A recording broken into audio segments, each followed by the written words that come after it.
Manx Radio's Update with Beth Espy.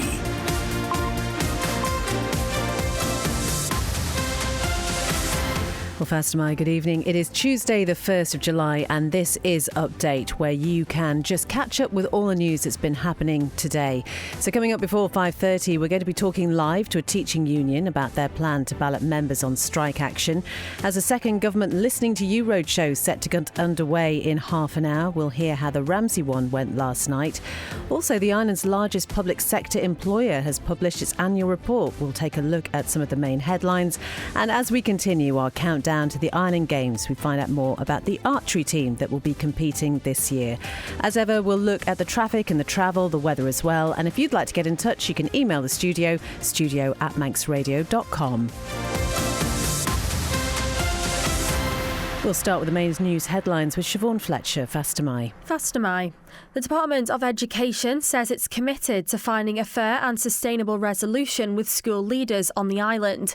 It's as the NAHT says a formal postal ballot will open from Monday the 7th of July to Monday the 11th of August amid what it describes as a dispute with the island's education department. The second of government's roadshows will get underway at 5:30 this evening, this time at Ballacameen High School.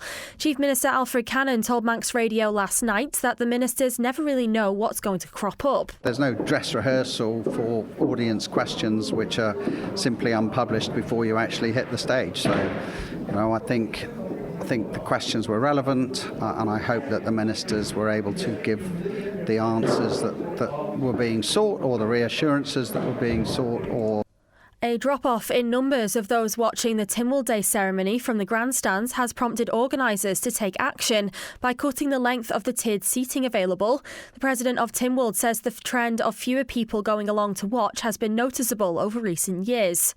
And a dog who spent 5 weeks in Archaligan Plantation has finally been brought home. Elvis, the German Shepherd Cross, slipped his lead in the area on the 28th of May. Further afield, 3 senior leaders at the hospital where Lucy Letby worked have been questioned over gross negligence manslaughter claims. The nurse was convicted of killing 7 babies and trying to murder 7 more at the Countess of Chester. England's had its driest first half of the year since 1976, with Met Office figures showing an average of 273 millimetres of rain. And in tennis, 2 home players haven't made it through their first round matches at Wimbledon today. Heather Watson and Johannes Monday couldn't quite do enough to keep the local fans happy. They're your headlines. News at 6. Thank you very much indeed, Siobhan. Now the weather brought to you by Manx Glass and Glazing. Staying dry this evening, becoming brighter actually as the cloud cover thins. The night is going to be dry and clear, moderate or fresh northwest winds, and lowest temperatures tonight will be around 10. Tomorrow, a fine and dry day, lengthy sunny spells. Those winds will turn to the west and ease light or moderate. Maximum temperatures tomorrow around 18. And again for Thursday, dry for much of the sunny day, and it will be sunny at first, but it'll turn cloudy later with perhaps a little patchy light rain by the evening. Sunset this evening 9:54, sunrise tomorrow morning 4:50. Manx Glass and Glazing can supply and install single, double and triple glazing. Call 674 573 or visit the showroom on the Snugborough Trading Estate. TE Cabin provide new memorial stones, grave renovations, new inscriptions and fire hearths. Visit us at Hope Street, Castletown, or at Broadway, Douglas, or call 844 440. TE Cabin, here when you need us. At Bond Fabrics, we're not just a fabric shop. As well as curtains and upholstery and dress and costume fabrics, we've knitting and crocheting wools, made-to-measure curtain and blind service, plus poles and tracks. Visit Strand Street, Douglas, call 611856 or see bondfabrics.in. Most builders start with a hammer and saw. Manx Construction start with ideas and imagination. For new build, extension or home office, Manx Construction offer full service from planning to completion. Call Tony on 452 688. If you have children, pets or a house, talk to Peace of Mind about a will or power of attorney, which will help family members when it matters. Prices from $199 plus VAT. Find us on Facebook or call 632 610. You're listening to Update here on Manx Radio, 4.5 minutes past 5. Now, an MHK says he believes the public doesn't know what the Chief Minister's priorities are. You might know that the Douglas Central MHK, Chris Thomas, was on Agenda last night, and he said he believed government had been policy directionless. He also argued that there is now more political experience across the island's local authorities than there is in the House of Keys, and said the whole system needed a shake-up at the next election. I believe the Chief Minister, to an extent, is a prisoner inside his own Council of Ministers, and there are issues on which I don't believe he agrees with the Council of Ministers' position, and local authority reform was always going to be a touchy issue in the northern parishes. It's obvious that there's going to be kickback with the idea of rates burden being imposed on people by a Department of Infrastructure diktat. I'm criticising council ministers for not having paid attention to the detail, and I'm saying it doesn't seem to be a completely joined up and unified council ministers at the moment. I mean, that's an extraordinary thing to say, that you think the Chief Minister is a prisoner in his own council. He appoints people, he can remove people. That is a ministerial grade. Obviously, departmental members are a collective responsibility for the council of ministers. So, when I said first time that he was a prisoner in his own council of ministers, the context was he'd made me departmental member in the Department of Health and Social Care, and then a couple of weeks later, council of ministers asked me to step down, or told me to step down as departmental member in the Department of Health and Social Care. So that's when I coined the phrase, he's a prisoner in his own council of ministers. I think we've seen that more with 20 mile per hour limits, with approach to energy, with approach to housing. We have two different clear political factions inside the council of ministers and inside Tynwald. There are lots of variations on them. It might be argued that in the last 15, 20 years we've always had chief ministers who've had to rule with different points of view inside their council of ministers. Fair point, but there was a general consensus about the direction we're going in, and if you just ask basic questions in the island at the moment, I don't think it's clear which way the chief minister wants to go. That is the Douglas Central MHK Chris Thomas, who was speaking on Agenda last night. You can listen back to that full programme as a podcast at manxradio.com. And we should say we have asked government if they have any response to what Mr Thomas had to say there. 7 minutes past 5. Now, a school leaders' union is going to ballot its head teacher and deputy head teacher members on the Isle of Man about whether to take industrial action amid a dispute with the island's education department. The NAHT's senior leadership on the island backed the move to a formal ballot in an indicative electronic poll a few weeks ago. That followed a unanimous recommendation by the union's Isle of Man executive at an emergency meeting. Now, we should say here we did ask the Department for Education for their response to this, and they've told us the department is aware of the union's intention to ballot its members on industrial action. Our priority remains working constructively with the union to resolve the dispute and to avoid any disruption to pupils, parents and schools. Discussions, the department says, are ongoing, and we remain committed to finding a fair and sustainable resolution. Well, we're joined on the line now by the Assistant General Secretary of the NAHT, Rob Kersall. Good evening, Mr Kersall. First of all, you've said this wasn't a road you wanted to go down. Would you be able to tell us what specific events have really tipped the balance and are forcing the union to consider taking what is a drastic step, potentially? Yeah, absolutely. And of course, this is a road that we didn't want to go down. And of course, taking action is always a last resort. But I have to say that at every point of our contact with the Isle of Man government and in the talks we've had with MERS, the Industrial Relations Service, it seems that, despite us making some progress, one step forward, it seems to be that we're taking, or the Isle of Man government are taking 3 steps backwards. It beggars belief, actually, that this dispute now has been rumbling on for over a year. We've seen school leaders who've been forced out of their schools on, my words, trumped-up charges where there's been external investigations which have found no case to answer. Yet to date, those colleagues have not been returned back to their school, and indeed the continuing pattern of behaviour by the Department of Education continues, and that again is something that is wholly regrettable. We actually thought that Bierman's report in 2010 had inappropriate behaviours and toxicity that existed within DES, but it seems to me that is clearly back now on the agenda, which is forcing, as I say, school leaders to take this significant step. Now, sorry, Rob, we are losing you a little bit on the line there, but hopefully we'll be able to keep this conversation going. I think it's fair to say parents and pupils are going to be pretty alarmed to hear of this potential strike action. And I wonder how you can justify this step when it could disrupt schools. And clearly, as the department have told us in their statement, they are willing to try and find a resolution without the need for that.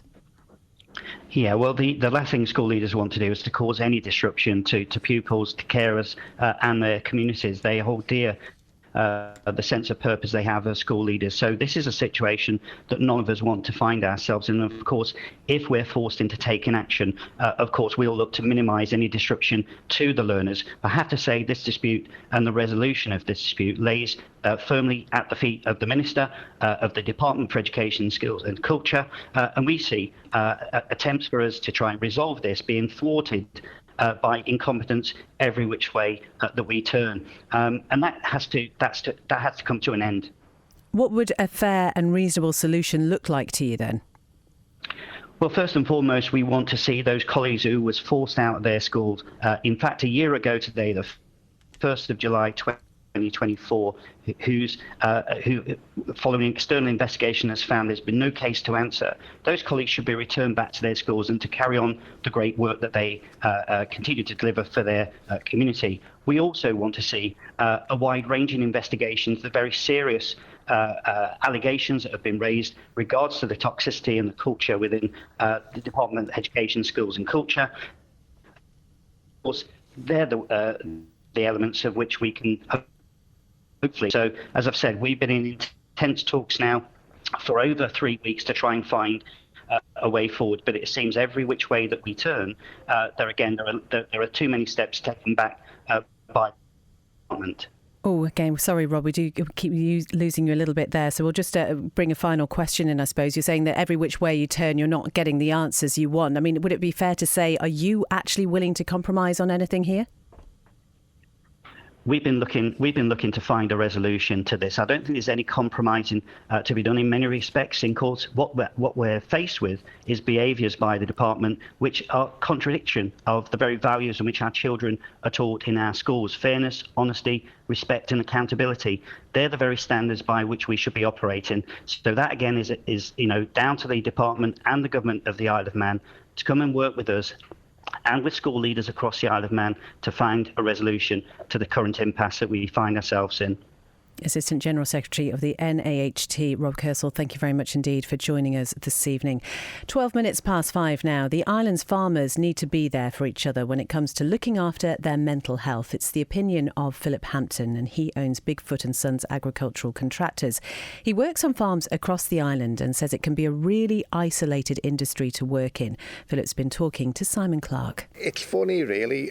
Mental health is quite a thing that's on... quite a buzzword at the moment. It's on a lot of people's minds, and when you're stuck out in a tractor on your own mind can be a very lonely place at times. I mean, I tend to just turn the radio up a lot louder and maybe sing or something, like, I may look pretty stupid and I'm a pretty crap singer, but it keeps you sane maybe for the day.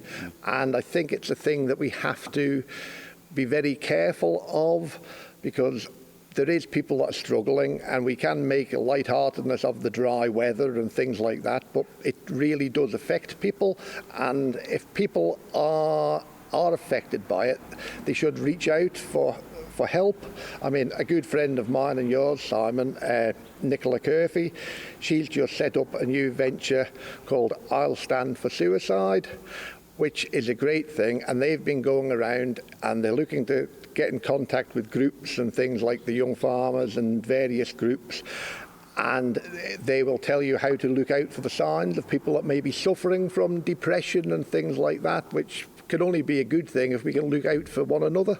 That is Philip Hampton, who owns Bigfoot and Sons Agricultural Contractors. And you can hear more from Philip on Countryside tonight. It's coming straight after Update here on Manx Radio at 5:30. Such an important subject to be talking about.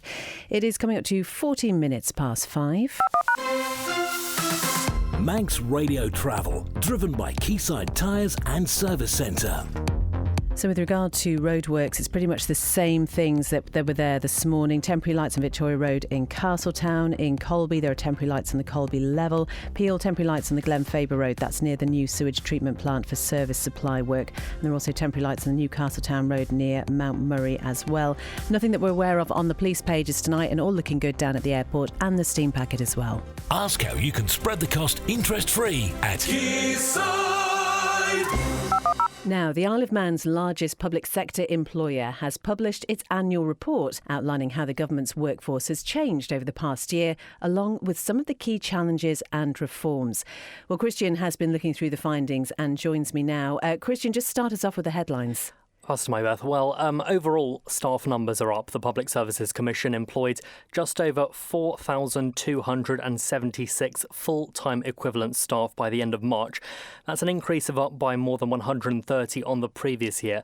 And Manx Care remains the single largest employer within that group with over 1,100 full-time equivalent roles. Is there any indication about what's driving those changes then? Well, the report suggests a continued shift towards part-time and flexible working. Nearly 1,000 of the FTE posts are now part-time, and women make up nearly 59% of the total workforce. The average age has also crept up to 46, prompting a focus on succession planning to maintain long-term service delivery. So what about recruitment and retention? Well, there were more starters than leavers, but voluntary resignation remains the top reason for people leaving, followed by retirement. Interestingly, though, the government still doesn't have reliable data on where those leavers go, as exit interviews are actually voluntary. And what about sickness absence? Because that's often something that's a talking point. Well, it's improved slightly. The number of days lost down to around 56,950 in years. That's 156 years, but it's a drop of nearly 4%. But the overall rate of absence is still fairly high. 5.3% of working time was lost compared to 2.9% in the UK public sector. That said, though, around a third of staff actually recorded no sick leave at all. And in this report, then, are there any major HR changes or other initiatives highlighted? There's a few. The Office of Human Resources launched a new performance development framework and continues to work on a longer-term people strategy. It's also responding to rising demand for coaching, mentoring and counselling, with 2 counsellors now on staff and expanded welfare support for public-facing roles. And what about whistleblowing or any integrity issues? The number of complaints to the Public Service Integrity Line actually dropped this year, down from 41 to 27, most related to HR issues, though there were some passed to the Audit Advisory Division. There were also 13 formal whistleblowing cases across the public sector, covering a range of serious concerns from health and safety to alleged criminal activity. And just finally, Christian, are there any final comments from the Commission? Well, the chair, MHK Rob Callister, also an ONCAN member, says the report shows ongoing efforts to modernise, improve transparency and ensure the public service remains performance-driven and prepared for future challenges, especially in the face of legal, economic and technological change. Christian, thank you very much indeed. 17 and a half minutes past 5. Now, it's the focus of our National Day, the occasion which underlines the independence of this small island. But quite noticeably in the past few years, the numbers taking seats on the specially erected grandstands running alongside the ceremonial way on Tynwald Day at St John's have diminished somewhat.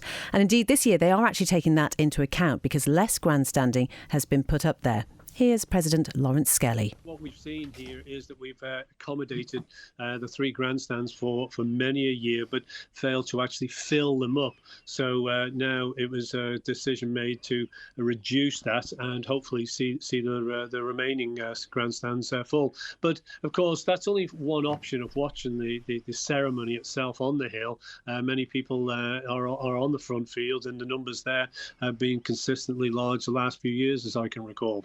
Different people come for different reasons, and this is all about our National Day, to celebrate your National Day as you wish to do so. Those who come to St John's, of course, we have the traditionalists who want to actually witness the laws be promulgated on the hill, both in our native tongue and in English too, and see the petitions, etc.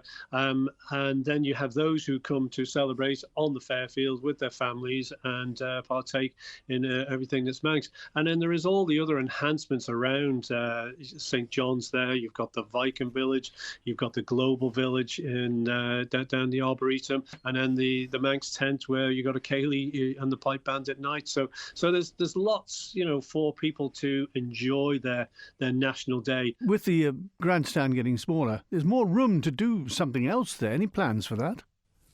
Nothing. It does present the opportunity for a little bit more space behind there on the backfield.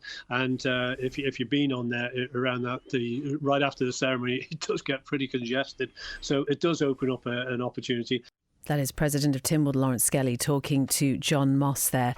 Coming up to 5:20, Castletown Commissioners are carrying out a review into the parking provision across the town. Vice Chair John Kringle believes there's a fine balance to make sure residents don't feel disadvantaged, while also looking at introducing regulations and restrictions. Well, the main thing is we're a historic town. We have a lot of properties in the conservation area. So as a board, we now have to look at where residents can park, where visitors can park. We have a finite number of spaces and areas, so we now have to embark on quite a detailed strategic plan for parking in Castletown. Why the review and how important will this review be for residents and visitors to the town? It's going to be very important for both, because we have to get a fine balance here, that residents can feel that they're not disadvantaged by having to park miles away from their home, but equally that visitors can have a period of time that they can walk around town, they can go to the shops, they can get a coffee, they can visit some of the historic sites. So it's very important that we look at the areas and we can designate strategically sort of short-term, medium-term and long-term parking. But you can't just do it ad hoc. You've got to have a plan. It was raised in the meeting about the coach parking and people using coach parking spaces, the lack of enforcement in regulations. Are those the kind of things that you're going to include in your review? The unfortunate thing is, when you stipulate timescales, to make it work, you have to get this churn of people parking and you have to enforce them. It is a difficult thing and it's not something we want to do, but we have to do it because we have to give everyone a fair crack of the whip at parking and visiting Castletown. That's Vice Chair of Castletown Commissioners John Kringle talking to LDR reporter Emma Draper. Now, as we continue our countdown to the 2025 Island Games, today we're going to hear from the Isle of Man's archery team that's heading to Orkney. Team member Rhys Moore says along with hoping for success out there, they've also seen a rise in popularity in the sport locally in recent times. Well, obviously, we had a great trip to Guernsey in 23. We came back with 6 medals in the end, which was a great result for us. The team slightly slimmed down this time due to various reasons, but the members that are going is a great strong squad. Many of them were in Guernsey, so we're hopeful that we can have some good returns this time as well. Like you say, 6 medals last time as well, so quite a nice target to try and aim for this time maybe. No, pardon the pun. Well, that's always the hope, isn't it? It is such a competitive sport, but we've always traditionally done quite well. 6 was a particularly good year, so let's see whether we can replicate it. We shoot 3 times a week in Onken during the winter, and then we're in Greba during the summer. The club's come on strength for strength, I think, personally. I'd say our membership numbers are probably up somewhere between 10 and 15%, probably since the last time we spoke, and I'd say the people that's shooting on a regular basis are up notably. What's maybe been behind that rise in popularity? And I could always blow me on trumpet and say hopefully it was Guernsey, but I think people just always looking for something new to try. It's fantastic in terms of, we always joke, we take them from 9 to 90, so we cover off all age ranges. We've got a great split between men and women, so it's great competitive from that point of view. It's really good for families. So I think it offers an ability that people can be as much of a hobby or as competitive as really they want to be. One of the things that always seem to jump out every time I ask, what do people like most about the Island Games? I get to see friends that I haven't seen for a couple of years from different parts of the world. That community aspect about the games, that must be something that's really quite special about it. Yeah, I think it is, definitely. I mean, you do get to see people you've only seen once every 2 years. I know, for example, I went away to Scotland last year and I ended up staying with some friends I'd made in the Western Isles and stuff like that, and it does offer that camaraderie. And I think if you go across all the sports, you'll find that to a certain degree that people have made friends and there is that relationship that grows from that, and it just makes it a more relaxed and enjoyable environment. Yes, it's competitive. Yes, as you said, everybody wants to win, but also adds that good level of banter and fun into it, which everybody wants at the end of the day. That is Rhys Moore from the archery team that's heading to Orkney. You can hear an extended interview with Rhys actually as a sportscast at manxradio.com. The 2025 Island Games are scheduled to take place from the 12th until the 18th of July, which Rob Pritchard, we can now officially say, is this month. Indeed, how quickly it has crept up on all of us. It really has. I'm just slightly concerned. I know you were up at Derby for the ARA meeting up there at the weekend and clearly didn't take any sun cream with you. Will you take some sun cream to Orkney? That's a very good question. That's a very good question. And it's probably something I'll forget to think about by the time I've got there as well. I haven't checked what the weather's like, though, yet. I'll remind you nearer the time. Anyway, other sports news happening. Indeed. Well, first off, the finals of the 2025 Isle of Man Golf Championships are getting back underway this evening. The final showdowns actually started on Sunday at the Comus at Mount Murray. However, play was suspended later that day due to worsening weather. Well, Darrell Collister and Tommy Fenlon are battling it out for the men's title, while Sarah Blackman and Kaylee Dawson are facing off for the women's crown. Play resumed in the last half an hour at 5 p.m. Elsewhere, swimmer Laura Kinley has been named as the Isle of Man's national flag bearer for the 2025 Island Games. The Island competitor takes up the role for this year's event, which will be her 7th Island Games campaign. Isle of Man Swimming is describing it as a proud moment for Laura and for the team as a whole. And it'll be the second time in 3 years that Kinley has taken up the role as flag bearer, after jointly being given the honour alongside Sir Mark Cavendish at the opening ceremony of the 2022 Commonwealth Games in Birmingham. Well, individually, Kinley took 3 medals at the previous Island Games in Guernsey in 2023. She took gold in both the women's 100-metre breaststroke and women's 50-metre breaststroke, as well as silver in the women's 100-metre individual medley. Elsewhere, Manx triathlete Will Draper secured a podium finish whilst representing Great Britain in the sport at this year's World Triathlon Long Distance Championships. The Island competitor went on to secure 3rd place in the elite men's race at the meeting in Pontevedra in Spain on Sunday the 29th of June. His overall time of 5 hours, 41 minutes and 12 seconds was only 20 seconds off the pace of 2nd place finisher Frenchman Dylan Magnon, who finished it in 5 hours, 40 minutes and 52 seconds. The race was won overall by home athlete Spain's Antonio Benito Lopez in 5 hours, 33 minutes and 33 seconds. And finally, a French city will temporarily rename itself in honour of Sir Mark Cavendish during this year's Tour de France. Châteauroux will be renamed Cavendish City for one day on Saturday, the 13th of July, when the 9th stage of this year's race finishes in the region. Well, the Manx missile claimed 3 stage wins on the Tour in the town during his racing career, on his way to reaching a historic total of 35 stage wins last year, before announcing his retirement from the sport later in 2024. They missed a trick, though, didn't they? So Châteauroux, it could have just been Cavaroo, surely. No? That is an option. The mayor of the town has actually put up a sign as well that has Châteauroux, and they've actually put Cavendish City underneath as well. So you'll see it. Whoever is passing in and out of Châteauroux will see Sir Mark Cavendish referenced at the very least. That is quite exciting. We've also got Billy Harris to look out for tomorrow. Second match. We have indeed. Yes, we're waiting to hear what the order of play is going to be. I've actually just been told in the last few minutes the order of play is out for Centre Court and Court 1, but we're still waiting to hear what's going to be going on elsewhere tomorrow. OK, well, we will bring you the very latest on that when we have it, but that is all from Update tonight. And coming up next, it is Countryside with Simon and Kiri. And among other things, as we heard earlier, they're going to be talking about the impact that farming has on mental health. And at 6 p.m, Chris Kinney will be here with Greatest Hits. From 9, it's John Barker with The Folk Show. And Dave Moore will be with you from 10 with After Hours. So whatever you're doing for the rest of your Tuesday, have a good one. Do enjoy that sunshine while it's still here. And we'll talk to you again tomorrow.